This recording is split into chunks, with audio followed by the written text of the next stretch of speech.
Hey, Kratom Kingdom, guess what time it is? It's time for another 10-20 minutes with Chris Irving and Kratom Kingdom in Knoxville, Tennessee. So, today I want to talk to you about why Kratom is so important and why is it so useful. As you all know, I go through some pretty rough times in my life, and right now the last couple of weeks have been no exception, and because of that, I have become totally reliant on Kratom because it helped me survive. Without it, I would be in a mental hospital right now, and that's no joke. Anything that could have gone bad did. Best friend died of cancer. Financially, things are no different. My car is breaking down. I still don't have a move-in date for my new apartment, and got into a huge fight with my elderly mother because dealing with a senile elderly mother who doesn't realize she's senile is really hard. I had no idea. And to make it worse, half of my family, my sister, well, she's not my family anymore, but my sister and my nephews, and one of the nephews actually lives in the house. He moved in here to help her specifically. And for that reason, he doesn't pay rent, he doesn't pay utilities, he doesn't pay anything. He just lives here for free and does nothing, and tells me that I need to do everything for Mom. And my sister says the same thing. She said, "You're living there, so it's your responsibility to take care of her." And I said, "Well, what about you?" And she said, "I don't have any responsibility. I've got my own family to deal with. You've got nothing to deal with but yourself." So, whatever. Okay, and my mom's constantly leaving the stove on high with my brand new pots and pans on them that I bought when I actually had a life, and almost ruined all of them. And it's charging me to pay for the electric and the utilities that everyone in the house uses, and I just don't have that much money. So today was payday, and I have like $13 left for the entire month. Thank God I paid all my bills. I just paid for my medicine. So $13 for gas, $13 for whatever else somebody living might need. But that's not what this video is about. This video is about how Kratom saved me. I mean, I've got all my medications. I've got my benzos and I've got my antidepressants, but for some reason my mental illnesses are so bad that my medicine doesn't actually help. It doesn't actually take away my manic points and my depressive points. The one thing that does is Kratom, and Kratom does it because of its magical ability to bind to the receptors of my brain that keep me feeling like a human being. And without it, I would be a mess. It is proven that it will resolve pain issues. I have chronic pain in my neck and back and leg and left side from a stroke that I suffered in 2003. And if you're new to this channel, please like and subscribe. I'm not asking for any money for this channel. I don't make any money for this channel, but it would help me a lot with the algorithms on YouTube to spread my message to more people, if the more people that subscribe and like. And if you don't really care about Kratom, you can just hit the no notifications thing, and you're helping me and you're not bothering yourself. And likes help too. I don't know why, but they help too. And I mean, I built this channel from one subscriber, me, to 1,100 and something, which is amazing. I can't believe that many people watch me every couple of days when I make a video. And my videos are primarily about kratom and holistic healing. Kratom is so special because I was at the brink of death when a shaman that just happened to live on the mountain commune that I was staying at introduced me. He saw what I had migraine headaches and just pain from my body. I couldn't walk, and he was like, "Hey, let me make you a cup of this tea." And I was like, "Okay, it's not gonna hurt." And he did, and it was like I felt this wonderful warmth come over me, and then I felt a euphoria, just like I had just taken an illegal narcotic or opiate. And miraculously, my migraine went away, and all my neck and back pain and leg pain went away. I was able to exercise. I was actually able to get to the waterfall on the property. Living on a commune was not half bad. I mean, I was broke all the time because I had to pay an exorbitant amount of rent because I lived in paradise. And the property had no electricity, no heat, and in the wintertime it was in the Appalachian Mountains, way up high. Black Mountain, I think it's called. And it got really cold. But the people made it all worth it. And I drank that tea and I was like, "What is this?" And he said, "It's called kratom." And well, no, he said it's called kratom. And I said, "Kratom? What is that?" And he said, "It's a 1,000-year-old tea leaf that comes off a tree only in Southeast Asia that the natives of Southeast Asia have been using for thousands of years to control pain, mental problems, and to give them energy to work harder." It was the working man's. It was like a tobacco to them. They would pick the leaf off the tree, fold it up, put it in the back of their mouth, and chew it while they were carving on the rubber trees all night long. And it was amazing for them. The coconut farmers could grab the leaf and climb the coconut trees just like a monkey, like easily, and their hands and feet didn't hurt, their body didn't hurt. They were able to work longer and harder. And so now for me, a common man who's doomed to take prescription medications for the rest of my life,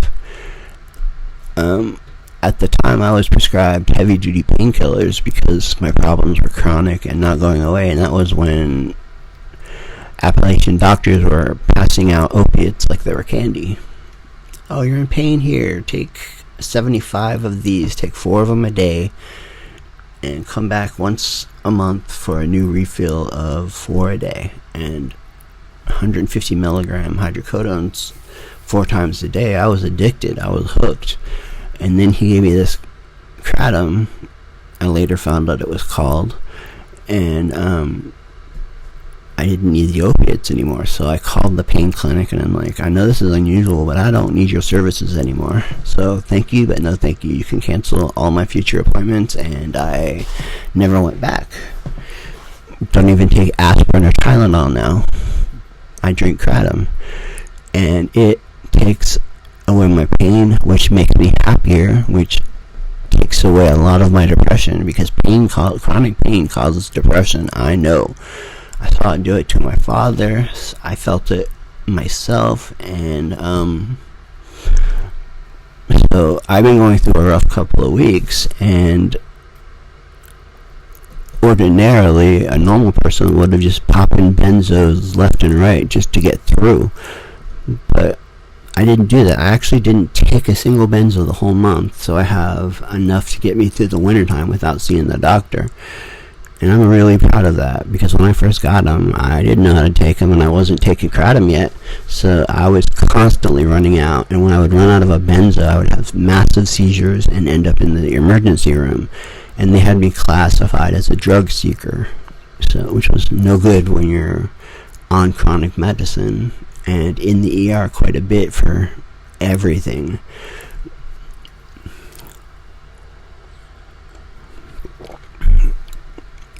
So I started researching kratom.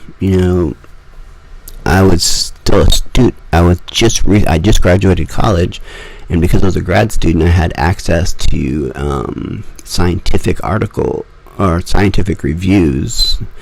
They're like these little tiny books that all real scientists and college professors and doctoral thesis do research on a particular subject. In my case, Mitrorhina speciosa, or kratom, and print their data, their empirical evidence, and their conclusion of what this substance does.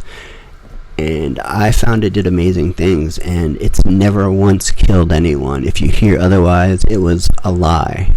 It was a rumor by the FDA, the Federal Drug I don't remember, the Fed, and the ones that control substances, the ones that say marijuana is a controlled level 2 substance, and therefore illegal without a prescription.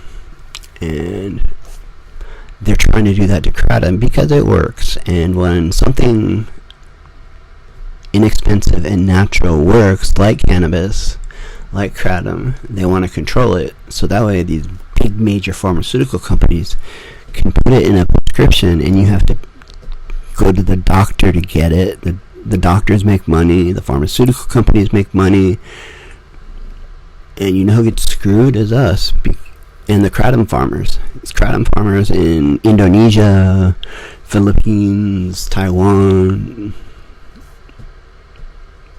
and Malaysia, and all these countries get screwed because instead of selling their product to these online distributors making hundreds of dollars a month, where they were making $2 or $3 a month before, now they're not selling nearly enough because only pharmaceutical companies are going to order, and they're going to order the cheapest, which is not the best. So it's not in our best interest if they regulate kratom. But they found a kid dead at his desk. After the autopsy, they found they couldn't link the kratom or the mitrorhina, the active ingredient in kratom, to his death. But what they did find was that he had recently taken opiates, and opiates lower your respiration, lower your breathing, and because of the neurons in your brain that kratom binds to, it kind of does that in a very minor way, which is why you get pain relief, which is why you sometimes get euphoria, which is why it helps you with depression, anxiety, and stuff like that. So this kid was doing both, and he took too many oxys and passed out of it and drowned on his tongue. But his parents saw that there was kratom capsules on his desk. So she tells the media, this kratom stuff is evil. It killed my son. Got all the way to Congress. Congress took it to the FDA. And the FDA started doing research on it. But not very good research. I mean, they were basing it on hearsay and this one death. And prior to that one mistake, or that one kid, there had never been a death from kratom. In fact, it was only helpful, which scared the pharmaceutical companies to death.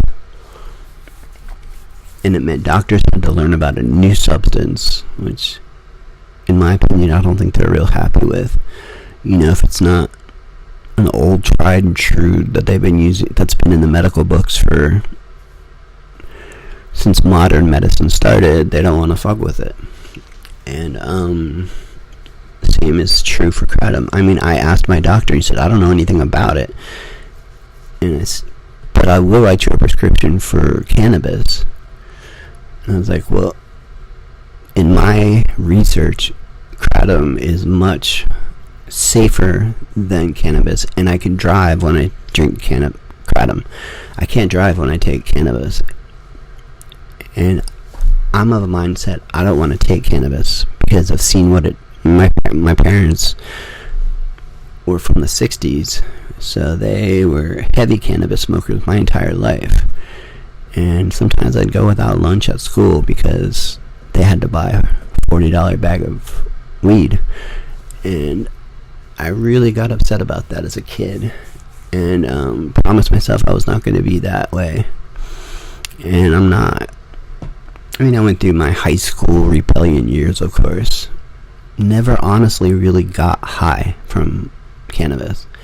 It just wasn't my thing. Drinking alcohol, I either got too intoxicated where I just did stupid, dumb things, almost killing myself, humiliating myself, so I wasn't a big fan. And then the harder stuff came out in South Florida, meth and crack and cocaine and all that stuff, and I just never fucked with it. I was afraid of it, honestly. Still am. And as rebellious and crazy as I was as a young skater punk rock kid in the 80s, I didn't wanna. My punk rock music was so punk rock that it rebelled against the regular punk rock, which were all rebellious and did drugs, shoot heroin and do cocaine, any drugs they can get, dying left and right. And so my hardcore punk group was so rebellious that we rebelled against them and their idea of fun. And we chose to eat vegetarian, believe in animal rights, not do any drugs, or we called it poison. We were poison free. I mean, I've got 3 poison free tattoos. I've got 4 straight edge gang tattoos, which told all the people in our punk rock scene, if you're a regular punk rocker who spills a beer on me on the dance floor, me and all my straight edge friends are going to rebel against you in a very violent, bad way. And we became notorious. We were on National Geographic, then kids took it too far in some states and started killing people for doing drugs and drinking and carving X's, which was our symbol, on their chests and foreheads to let other people know that straight edge kids aren't going to take it anymore. We were kids, that was the main thing. But we were getting old. I was getting older, and I was always an academic and really into philosophy. So I studied the philosophy of other religions like Hinduism, which are vegetarians and don't do any drugs or alcohol, and Buddhism, same thing. So I tended to go less militant way in my straight edge, and led by example. I never had a drunk driving accident, never OD'd on any kind of stupid drug. But I did get tattoos everywhere, all over. I mean, I was one step away from getting tattoos on my head, on my face, like you see now, like the gangsters and wannabe gangsters and wannabe rappers and whatever. And I was so close to getting there, but I went to college, and that changed everything. And college gave me the tools, because I was studying psychology, which is a science. That's a big argument and philosophical discussion in itself. And but anyway, it gave me the tools to learn how to study and gather data, find empirical evidence, study from primary source materials, which means if you're going to study about Hinduism, you're going to read a book by Yogi I forgot his name, unfortunately. It's been a while and I had a stroke. But the last couple of weeks I've been doing nothing but Kratom. I've been fasting and just drinking Kratom. And I made it. I mean, I'm okay now. I'm drinking a cup of coffee right now because I need some energy. I mean, you can see my eyes falling asleep. And it's just because I don't sleep well. I still haven't found something to help me sleep well. I don't want to take melatonin because what I know of the brain is your brain naturally produces melatonin. And if you take melatonin products, like my mom does, then your brain doesn't have to produce it anymore, and it just doesn't. So you never reach the type of sleep you need. And my doctor's not understanding this. Prescribed sleeping pills, and they still didn't work. So they said, you must have a sleep apnea. And I did the little test, didn't have a sleep apnea, had no reason to. I wasn't overweight, my tongue wasn't falling into the back of my head, I didn't snore. And so, again, another Chris mystery. And turns out that my anxiety is so high that every 30 seconds I wake up because I'm worried about paying the rent or buying food or getting new shoes or getting new tires. And that stress was making me insane because I wasn't sleeping. And Kratom really, really, really helped me get away from that stress. Then my new stress became I need enough money to get Kratom. And I made it a priority, I would rather get Kratom than food because Kratom makes me feel better, it heals me, and does nothing bad to me. It's not addictive, doesn't do anything to my organs that we know of yet. I mean, no one's really done a real academic study, hard scientific study on what Mitragyna speciosa does to your liver, kidneys, stomach, digestive system. So through my experience, I've used every kind of Kratom you can get from every country, every strain. There's so much to know about Kratom. That's what this channel's about. And if you're really interested in Kratom and want to take it safely and effectively, subscribe to this channel and look at my older videos. I've got about 400 videos just on this subject alone, and I tell you about strains and countries and how to tell if your Kratom's pure, lab results, how important lab results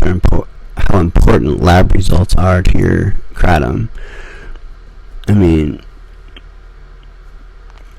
pretty much anything you can think of about Kratom I've made a video about, and in doing so I've gained over 1,000 subscribers, which blows my mind because I was doing this as a passion project, not for money. I didn't ever want to be a content creator or a YouTuber. I mean, I'm a student. I'm a disabled middle-aged man who is very poor and used to be very smart. I now depend on the government to survive, which makes somebody with my past ego cringe and scares me. But Kratom helps me see clearly, and that's why it's so useful to me, and it can help you. And if you have any questions about it at all, email me at thomas.irvin, IRVING at iCloud.com. I'll put that in the description of the video, and feel free to email me anytime. And if you are a subscriber that has been on my channel for a while, let me know your screen name, like Sluggo or Tamara Mara. I mean, I pretty much would recognize you because we're friends on Facebook. And I am on Facebook at Thomas Irving. Just Thomas Irving. Even though I go by Chris, everyone knows me as Chris. But Thomas was my real biological father's name, and because of issues with him, I didn't take his name. My mom named me after St. Christopher. And I like the name Christopher better than I like Thomas. So all my friends, since I was a little kid, called me Chris. And I would prefer if you guys email me and say, "Hey Chris, what's up?" instead of "Hi Thomas." If you call me Thomas, I'm immediately going to think it's a business deal. But if you're a friend or part of the Kratom community, feel free to call me by my preferred name, Chris. And on most social media, you'll find me as Chris Irving. I believe that's my Instagram, my Facebook, but whatever about all that stuff. Anyway, I hope you have a wonderful November. I'm going to be doing a sponsored video soon. Yes, Chris got a sponsor, which is crazy because I never actively seek out a sponsor, and sponsors don't pay me money. I mean, it's not like the YouTubers with 4 million subscribers. They'll actually pay them $15 or $2,000 or $3,000 to mention them in a video. Well, that's not what the sponsorship's about. The sponsorship is about the company watched my videos, liked what I do, liked what I talk about, and in their experience agreed, which only gives me more believability to my knowledge and respect. So they're going to send me their products, their Kratom products, and they want me to try them and review them. Unfortunately, they won't be here till probably next week, and at that point I will make a very honest review. I don't fuck with reviews. I don't fuck with sponsorships usually, because I only tell the truth. I don't want you guys spending money on something that's crap or that's going to hurt you. So I will thoroughly test out this company's product, study their lab results, which they've provided me ample supply of. They're very,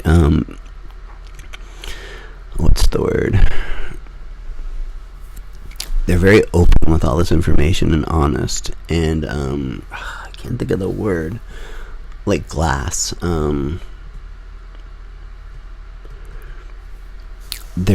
They put it all out there, and they're not afraid of their results because they're good. I mean, the results I read so far were good, and I'm happy to do business with them, or not business, but happy to work with them. I love you all. Please like and subscribe. Subscribing is very important to me. I need you guys to subscribe. I generally get a new subscriber about every video, and so far that's got me over 1,000 subscribers, which in the beginning, I mean, when Kratom first became interesting, it was like boom, boom, boom, boom. I was like getting like 500 all of a sudden. I was like, what the hell is going on? I mean, is it me or is it the subject? And it definitely wasn't me, because I'm not the most interesting or likable person in the world. So I'll hit you guys in the next one. Peace out.